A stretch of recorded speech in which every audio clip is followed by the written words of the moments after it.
Hindi na magbibigay pa ng komento ang House Prosecution Panel kaugnay ng pre-trial order para sa impeachment case ni Vice President Sara Duterte.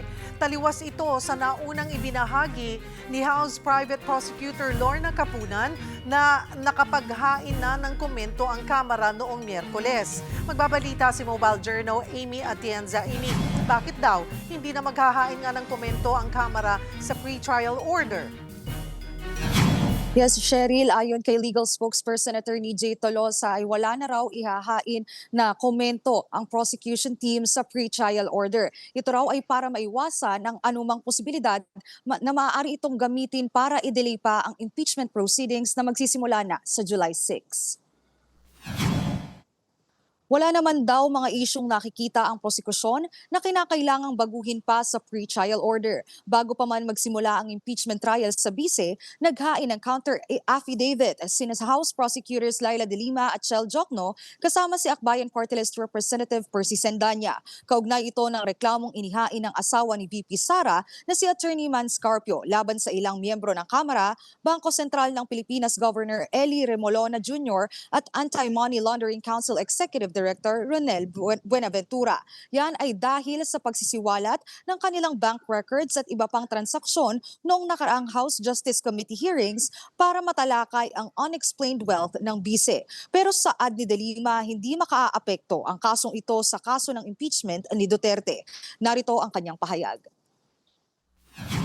Itong kaso dito, yung final sa amin ni Man Scarpio, hindi po, iba pong kaso ito. At bakit naman makakaapekto?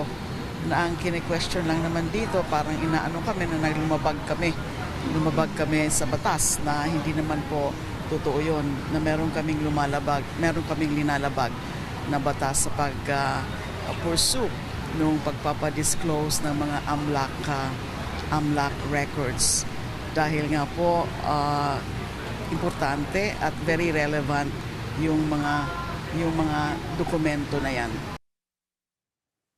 Cheryl, sa tinaguriang trial of the century, malakas ang paniniwala ng House Prosecution Panel sa mga ebidensya at dokumento na kanilang ilalatag sa trial. Sisimulan sa Article Number 4 o sa assassination plot, grave threats at inciting to sedition against the government ang presentasyon. Ilan sa witnesses na posibleng makita sa Lunes, si Sheriff Abe Andres na siya umanong sinuntok ng bise noong 2011. Maging reporters ang nakasama sa Zoom press conference ni VP Sara noong naglabas siya ng umano'y banta laban kina Pangulong Bongbong Marcos, First Lady Liza Marcos at former House Speaker Martin Romualdez. Cheryl, si Representative Lawrence Defensor ang mangunguna sa presentasyon ng artikulo sa threats and destabilization. Makakasama niya rito sina Representative Laila de Lima, Isabel Zamora at House Lead Prosecutor Jervy Luistro. Cheryl. Maraming salamat, Mobile Journal Amy Atienza.